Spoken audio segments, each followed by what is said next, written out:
Bonjour à tous et bonjour à toutes et bienvenue dans Opinion, bienvenue dans Studio PS. Alors aujourd'hui, on vous propose l'interview de deux figures emblématiques du Parti Socialiste, un ancien président et le nouveau président. Je parle évidemment de Philippe Busquin et de Paul Magnette. Studio PS, ça commence maintenant. Philippe Busquin, Paul Magnette, bonjour, merci d'avoir accepté notre demande d'interview. Alors je ne vous cache pas, c'est assez impressionnant de vous avoir tous les deux devant moi. Un ancien président et un nouveau président. Je n'explique pas aux téléspectateurs qui est qui, mais on a prévu pour casser la glace un petit jeu pour commencer l'émission.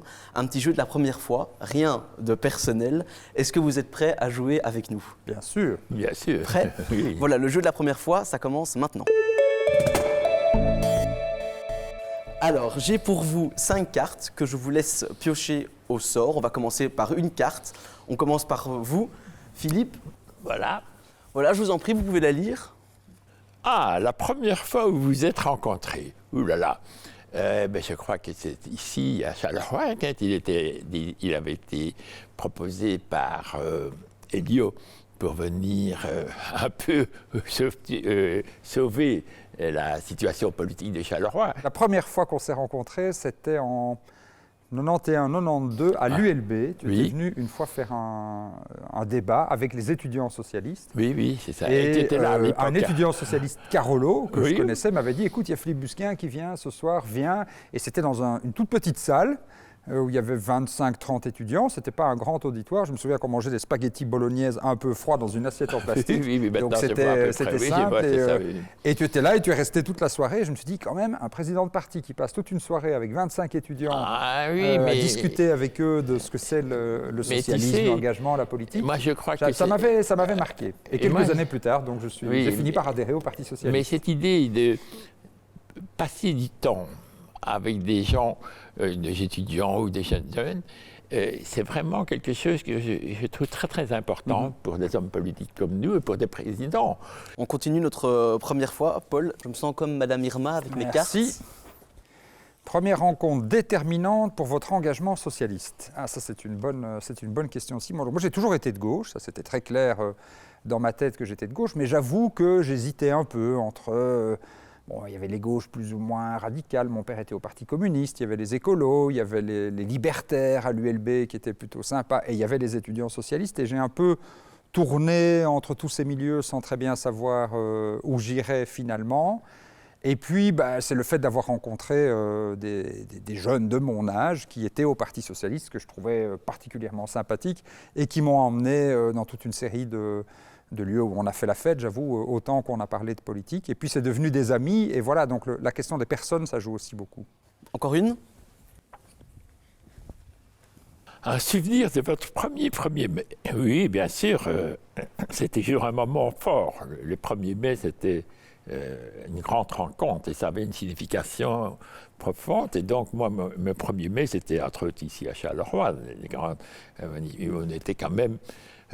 plusieurs milliers de personnes, et le leader un peu de Charleroi à l'époque, pour lequel d'ailleurs j'ai adhéré au Parti Socialiste, c'était Ernest Glyn. Ernest Glyn avait une aura, il était à l'époque pas un peu un rebelle, comme on dit, et donc il a fait partie de ces rebelles, et donc moi j'étais un peu... C'est sa personnalité, entre autres, qui m'a amené vers le Parti Socialiste, parce qu'un peu comme Paul, moi je ne suis pas originaire d'une famille socialiste historique, et donc étudiant, tout ça, j'ai été marqué par la grève de 60-61. Les 1er mai, les premiers choses, ce sont quand même, avec le temps, c'est avec une certaine émotion comme ça, c'est bien. Paul, j'en ai encore 2 pour vous. Vous pouvez choisir celle que vous préférez. Que retenez-vous de votre première campagne électorale en tant que candidat? À plein de choses, et notamment que Philippe m'a aidé à l'époque, puisque ma toute première campagne, c'était en 2009. Donc, il y a eu la crise ici à Charleroi en 2007, Elio est venu me chercher. Ensuite, il m'a désigné ministre de la Santé à la région Wallonne. Et puis, il m'a désigné au fédéral, ministre de l'Énergie et du Climat. Et mon premier souvenir, ça je m'en souviens, le tout premier jour, on était en porte-à-porte à Trasny, donc dans la commune de Courcelles, avec toutes mes équipes, etc. Et je frappe à ma première porte, une dame ouvre, me dit d'entrer, j'entre, je m'assieds. Philippe disait tout à l'heure, c'était important de parler avec les gens. Je m'assieds, elle me propose un café, elle commence à me raconter toute sa vie, tous ses malheurs personnels, professionnels, ses enfants, ses maladies, etc., etc. Et au bout d'une demi-heure, mes camarades viennent me chercher et me disent « Paul, si tu passes une demi-heure dans toutes les maisons, ou une heure, on n'y arrivera jamais. » Donc malheureusement, il faut y aller. Et puis après, on est allé un petit peu plus vite, mais c'est vrai qu'au début, cette dame m'avait vraiment beaucoup touché, elle m'avait proposé de rentrer chez elle. Je trouvais que rentrer dans l'intimité comme ça d'une citoyenne et qui explique sa vie, ses problèmes, et essayer de lui expliquer pourquoi je pensais que le Parti socialiste pouvait peut-être pas régler tous ses problèmes, mais essayer en tout cas de rendre sa vie meilleure, je trouve que c'était un très très bel exercice. Merci messieurs d'avoir déjà joué au jeu de la première fois avec nous. Vous avez été d'excellents candidats. Je vous propose de passer au vif de l'interview. L'interview des présidents, ça commence maintenant.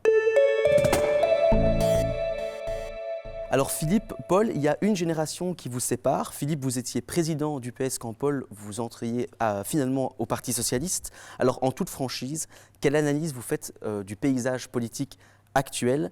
Est-ce que la gauche, la social-démocratie, actuellement, elle arrive à suivre la vitesse de la société? Ou est-ce que le monde change trop vite? Je crois que c'est beaucoup plus difficile aujourd'hui qu'en 92. Parce que le monde change vite. Il y a cette mondialisation. Il y a un phénomène que je ne sais pas appréhender. Le problème des réseaux sociaux, ça n'existait pas, heureusement. Parce que je crois que... Et en plus, je pense qu'on n'a jamais considéré les politiques, n'ont jamais été évidemment top niveau par rapport à l'opinion publique. Mais le respect du politique était beaucoup plus important de notre temps. Est-ce que c'est la population qui s'est désintéressée de la politique? Les gens s'intéressent certainement à des phénomènes politiques, le changement climatique, etc. On a des jeunes qui se mobilisent, tout ça, mais ce n'est pas nécessairement une mobilisation pour un changement politique de société. Et c'est pourquoi l'idée de Paul sur l'écosocialisme me paraît important, parce qu'on ne peut pas dissocier le combat climatique avec le combat social. Et ça, pour nous, le socialiste, c'est On reparlera d'écologie ensemble. Point essentiel. Paul, vous pensez qu'il est plus difficile aujourd'hui d'être socialiste et démocrate qu'avant?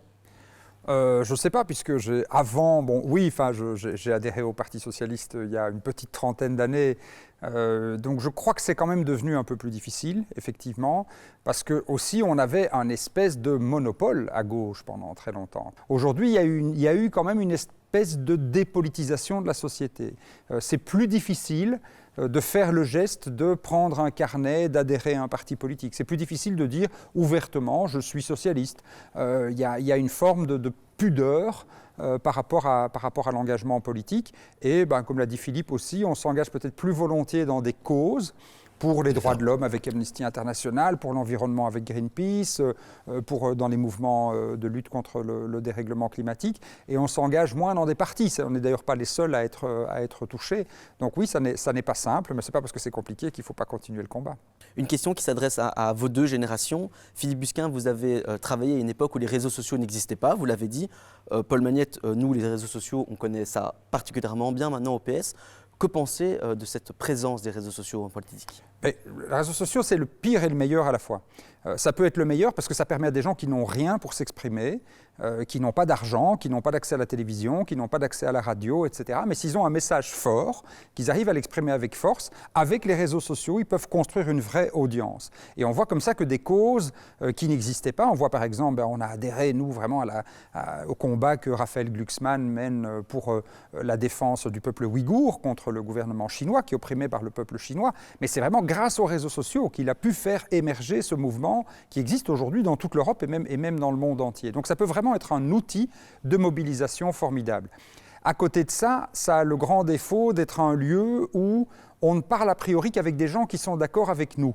Les réseaux sociaux, ils sont fondés sur des algorithmes, et les algorithmes, ils vous renvoient des choses qui correspondent déjà à vos préférences. Donc vous ne voyez plus que des gens qui pensent comme vous, vous ne voyez plus que des gens qui ont en gros la même opinion que vous, et vous pensez donc que tout le monde est d'accord avec vous. Et donc ça vous renforce dans vos propres convictions, et ça ferme un peu l'opinion des uns et des autres, et ça découpe la société en toute une série de communautés qui pensent que ça c'est le plus important, ça c'est le plus important, etc. Ça déstructure et ça morcelle en quelque sorte la communauté et ça crée le dialogue aussi, ça rend le dialogue beaucoup plus difficile. Autrefois, on pouvait, même si on n'était pas d'accord, plus facilement écouter l'argument de l'autre. Maintenant, quand on a passé tout son temps à n'écouter qu'un discours et à entendre ce discours qui est martelé à longueur de journée, eh bien, c'est compliqué de changer d'avis, c'est compliqué d'essayer d'entendre les arguments de l'autre qui parfois peuvent être justes.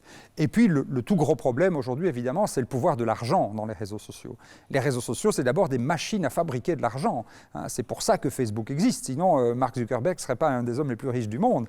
Il ne le fait pas par philanthropie, il le fait parce que ça rapporte de l'argent.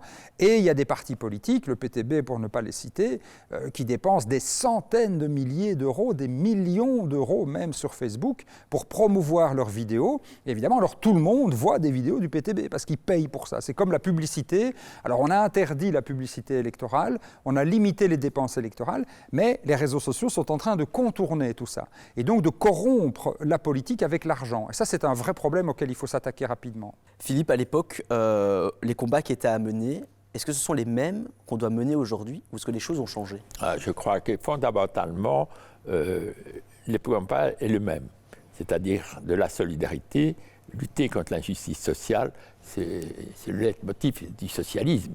Et donc, évidemment, cela prend des formes différentes, mais le fil conducteur, le fil rouge du socialisme, pour moi, n'a pas changé et il est plus que jamais nécessaire.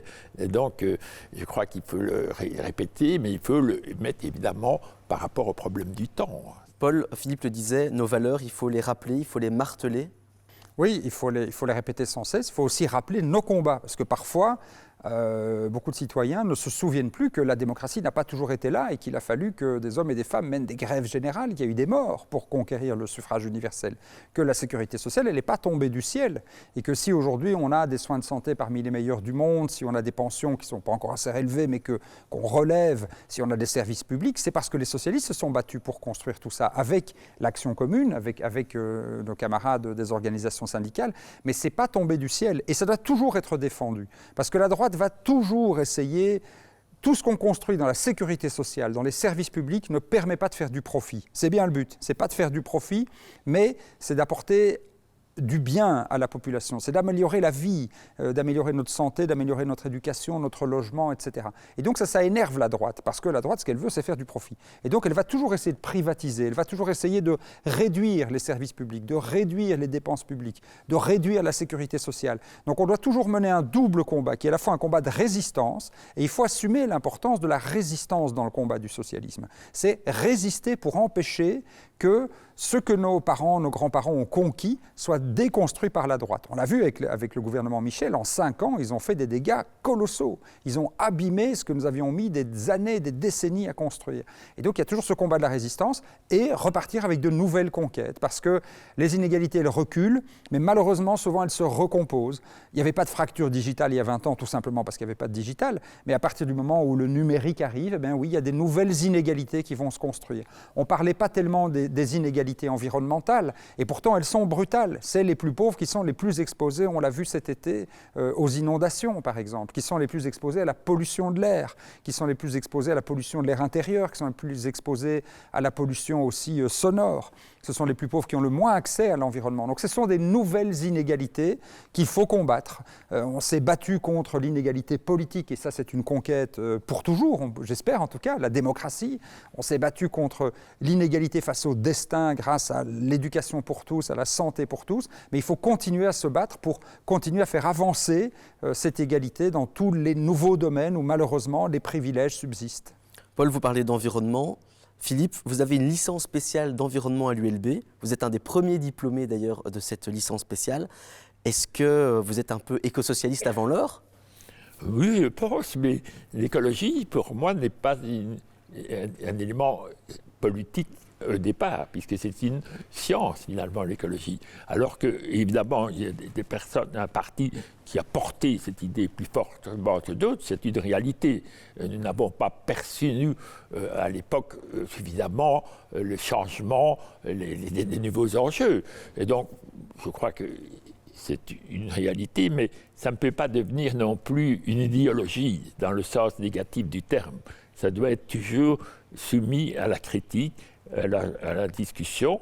Et donc, cette idée que Paul défend à juste titre, c'est que aujourd'hui, c'est évidemment un combat social aussi. Ce n'est pas simplement dire qu'il faut manger différemment, avoir des verts pâturages. C'est aussi une nouvelle donne sociale qui est pour moi le grand enjeu politique des années à venir.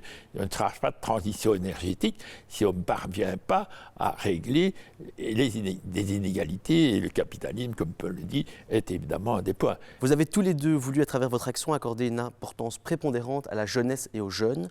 Pourquoi cette obsession, Paul ? D'abord parce que souvent les jeunes, c'est eux qui subissent le plus ou avec la plus forte intensité les inégalités. Ils subissent des discriminations en fonction de leur origine sociale, en fonction de leur origine culturelle. Les jeunes des milieux populaires ont beaucoup plus de mal à pouvoir faire des études. Les jeunes qui commencent à travailler plus tôt, très souvent, sont un peu taillables et corvéables à merci, ont des très bas salaires. Et donc, toutes les inégalités qui existent dans la société, elles sont encore plus fortes chez les jeunes. C'était le cas aussi avant chez les personnes âgées. C'était les deux extrémités de la vie qui étaient les moments où les inégalités étaient les plus dures. Quand on était dans l'âge adulte, entre guillemets, où on travaillait, on s'en sortait. Mais avant et après, c'était très très dur. Et grâce au fait que dans la plupart des familles, aujourd'hui, les hommes et les femmes ont travaillé et que les pensions se sont quand même beaucoup améliorées, la pauvreté chez les personnes âgées, elle a presque disparu. Et grâce à l'augmentation des pensions que le Parti socialiste a encore portée cette fois-ci, à terme, la pauvreté chez les personnes âgées, elle va vraiment disparaître. Mais par contre, chez les jeunes, il reste vraiment encore énormément de défis. Il y a beaucoup trop de jeunes qui doivent commencer à 18 ans avec des salaires de misère, avec des emplois précaires qui doivent aller d'un intérim à un autre, des horaires coupés, etc.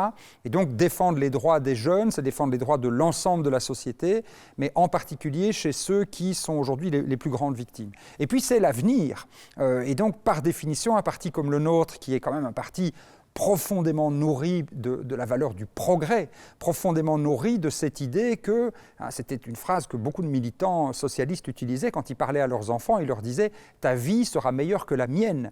Ça, c'était vraiment quelque chose qui était très profondément inscrit dans l'idée du mouvement ouvrier, c'était de dire « ma vie n'est pas facile, je me bats pour moi, mais je me bats plus encore pour que mes enfants puissent accéder aux études que je n'ai pas pu faire, puissent acheter une maison là où moi je n'ai pas pu le faire, etc., etc. » Et donc cette idée qu'on allait progresser au cours de son existence, mais plus encore on allait améliorer la vie des générations suivantes, c'est vraiment quelque chose qui est fondamental dans l'éthique même du socialisme, je dirais. Et donc c'est pour ça qu'on a toujours eu une attention très particulière pour la jeunesse. Et François Mitterrand avait cette belle phrase que je cite souvent, il disait « La jeunesse n'a pas toujours raison, mais celui qui ne l'écoute pas a toujours tort. » Et donc il faut toujours écouter les jeunes, parce que même s'ils n'ont pas toujours raison, il faut les écouter, c'est eux qui seront les générations porteuses de la société demain. Je vous propose quelques questions un petit peu plus personnelles, c'est la séquence de vous à moi. Philippe Busquin, de vous à moi, un combat que vous regrettez de ne pas avoir suffisamment mené durant votre mandat à la présidence du PS. Je crois que, disons que il n'a pas été assez clair sur, entre autres, l'enjeu écologique. Nous n'étions pas... je vous dis, j'ai essayé, j'ai fait un congrès sur le développement durable, et à ce moment-là, j'ai vu que ça ne me prenait pas.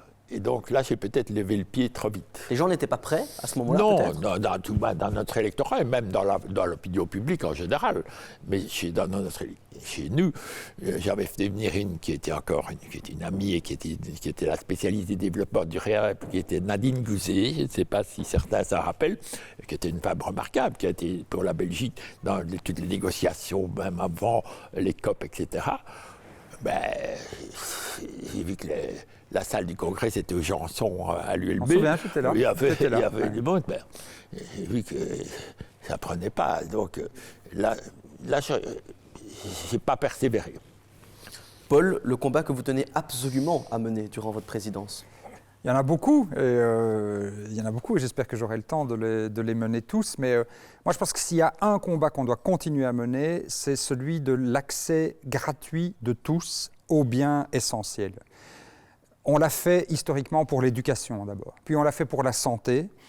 On l'a fait pour le logement, mais on doit continuer, et pour l'éducation, et pour la santé, et pour le logement, et on doit étendre ça. Je pense qu'aujourd'hui, je me suis beaucoup battu, par exemple, pour la gratuité des cantines scolaires, et je continuerai à le faire, parce que je vois beaucoup de familles dans lesquelles les parents n'ont pas les moyens d'offrir une alimentation biologique de qualité à tous leurs enfants. Et donc, si à l'école, au moins, déjà, on peut prendre un repas biologique, équilibré, local, et s'habituer aussi à manger sainement, c'est très, très important pour la santé. C'est fondamental pour le développement cérébral, pour le développement physique de l'enfant et donc aussi pour sa réussite et pour sa santé à long terme.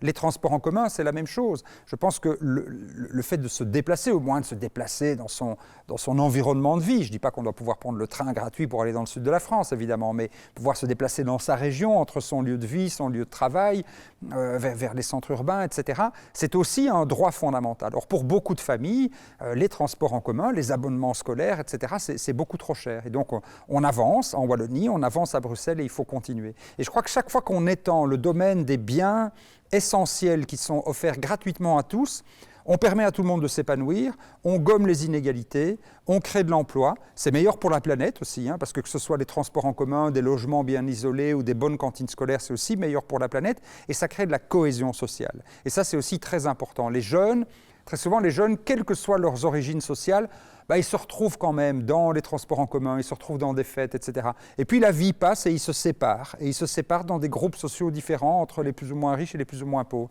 Et dans les pays qui ont gardé une forte tradition de service public, comme les pays nordiques, la cohésion sociale est beaucoup plus forte. Et donc je crois que ça, c'est vraiment des combats qu'il faut continuer à mener. Le pouvoir d'achat, c'est fondamental, on a parlé de l'index tout à l'heure, mais à côté du pouvoir d'achat qu'on reçoit à titre personnel, le revenu disponible qu'on peut se former parce que toute une série de choses dont on a besoin sont accessibles gratuitement à tous, c'est encore plus important, c'est tout aussi important en tout cas. Pour clôturer l'émission, je vous propose de vous plonger dans notre boîte à souvenirs. Alors messieurs, j'ai été voir Jean Lefebvre. Jean Lefebvre, c'est notre archiviste à l'IEV, donc à l'Institut Émile van der Velde OPS. Et il m'a sorti 3 objets qui devraient vous parler. Le premier, il est juste ici, devant vous. C'est une campagne de communication que vous, Philippe, vous aviez lancée.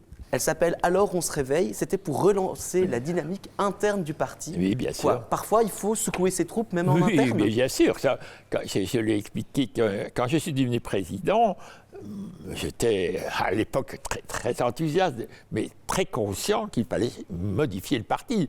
Et dormeur, réveille-toi. C'était parce que nous avions vécu quelque chose en 1991, l'émergence pour la première fois d'une extrême droite en Flandre. Alors le deuxième souvenir, Philippe, il est juste devant vous, c'est le petit flyer à côté de votre verre, vous pouvez le prendre. C'est en 2019, vous adressez un courrier à l'attention des habitants de l'arrondissement de Charleroi et vous y invitez les habitants à voter pour un ministre. Ce ministre, c'est qui ? Il y avait Paul qui arrivait, et donc je l'ai soutenu tout de suite dans son combat, parce qu'il était quelqu'un de brillant, la preuve, il l'est toujours, mais il n'était pas connu. Paul, je sais que cet exemplaire du courrier, il a été imprimé 200 000 fois. Ouais. 200 000 fois voté pour Paul Magnetz. Vous en êtes fier de ce courrier ? Oui, c'était un très beau cadeau de Philippe qui non seulement m'a accompagné sur les marchés, dans la campagne et qui me présentait, parce que tout le monde connaissait encore très bien Philippe en 2009. Oui, et moi, effectivement, j'étais un jeune qui arrivait, qui n'était pas très connu. Et donc, c'était important d'être soutenu par l'ancien président du parti. Et puis, cette lettre, et je me souviens très bien, on a droit à des dépenses électorales. Hein, et donc, Philippe avait dit, moi, je veux une seule dépense électorale.